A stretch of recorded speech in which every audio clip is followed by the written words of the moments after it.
ভালোবাসা তো আসলে এক একজনের কাছে এক এক রকম, এবং আমার মনে হয় সময়ের সাথে সাথে ভালোবাসার সংজ্ঞা বদলেছে।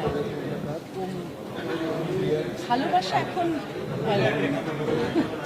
ভয়টা কেন? মানে ভয় কখনো বন্ধু ছিলাম আমরা কখনো বন্ধু ছিলাম না। আমার পঞ্চম উপন্যাস। মানে ভালোবাসাটা একটা ভালোবাসা তো ভয়ঙ্কর আসলে, তার জন্য ভয়। আর এমনিতে আমার মনে হয় যে ভালোবাসা ভালোবাসা থেকে দূরে থাকাই ভালো। অনেকে বলছে যে আপনি কাছ থেকে অনেকটা দূরে চলে গেছে, কেন? আমি তো আপনাদের আর কত কাছে আসবো? কাছে না, কাজ থেকে অনেক দূরে চলে গেছে। কোথায়? আমি তো দেখছি। আপনারা তো আমার কাজ দেখতে পাচ্ছেন। এত কথা বলেন কেন?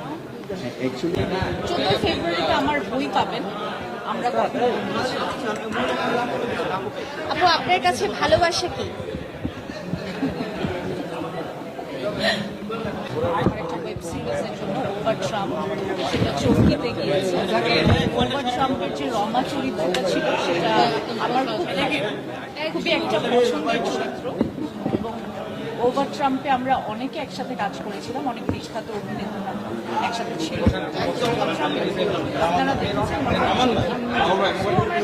ক্যারেক্টারের জন্য একেবারেই না। কারণ হচ্ছে আপনারা আমাকে নাটকে দেখেছেন। নাটক যেরকম র্যান্ডমলি করতে পারে একজন আর্টিস্ট, যখন একজন মানুষ সিনেমা করে তখন কিন্তু এত র্যান্ডমলি যে 2 দিন পর পরই তার নাটক রিলিজ হচ্ছে সেভাবে সিনেমা রিলিজ হতে পারে না, এটা পসিবল। সো এটা তো আসলে সমস্যা। এখন আপনারা নিশ্চয়ই শাকিব খানের সিনেমা প্রত্যেক দিন দেখেন।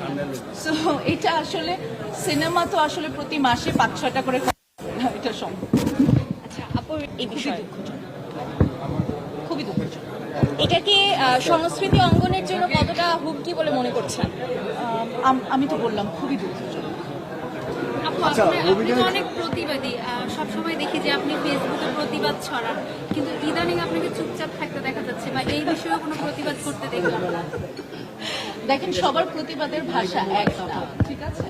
আমার প্রতিবাদ আমার ছবি আঁকায়, আমার প্রতিবাদ আমার লেখালেখিতে, আমার কবিতায় এবং আমার অভিনয়। আপনারা যারা আমার সিনেমা দেখেছেন, তো আমি তো খুব বাস্তবধর্মী সিনেমা করতে পছন্দ করি। তার মানে এই না যে আমি কমার্শিয়াল সিনেমা নাচের ছবি করতে চাই না। প্রচুর নাচতে চাই, যেহেতু আমি নাচের মেয়ে। আমার নাচের শুটিংয়েও আপনারা এসেছেন, ভিডিও করেছেন। তো সবার প্রতিবাদের ভাষাটা তো এক না। আমি একজন শিল্পী, আমার প্রতিবাদের ভাষা আসলে আর্টে প্রকাশ পাবে, চিৎকার করে। আপু, আপনার বইয়ের নাম হচ্ছে আমরা কেউ বন্ধু ছিলাম। আমরা কখনো বন্ধু ছিলাম না। মিডিয়াতে কি কেউ কারো বন্ধু হয়? আপনি কি মনে করেন? বন্ধু শব্দটা আসলে খুব কঠিন একটা শব্দ। দেখেন, আমরা মিডিয়াতে তো এটা আমাদের কাজের জায়গা, অনেক ভালো কলিগ আছে আমার, বাট বন্ধুত্ব যে শব্দটা আপনি বলেছেন সেটা আসলে অন্যরকম। আমার বন্ধুরা সব আমার স্কুলের ফ্রেন্ডরা, যারা আমার একদম কেজি থেকে ফ্রেন্ড, যারা আমার কলেজের ফ্রেন্ড, তো তারা আমার বন্ধু। মিডিয়াতে যে আমার বন্ধু নেই তা না, মিডিয়াতেও আমার বন্ধু আছে। বললাম তো আসবে, বললাম তো আসবে। আমরা কখনো বন্ধু ছিলাম না। একের পর এক নায়িকা যে বাধার সম্মুখীন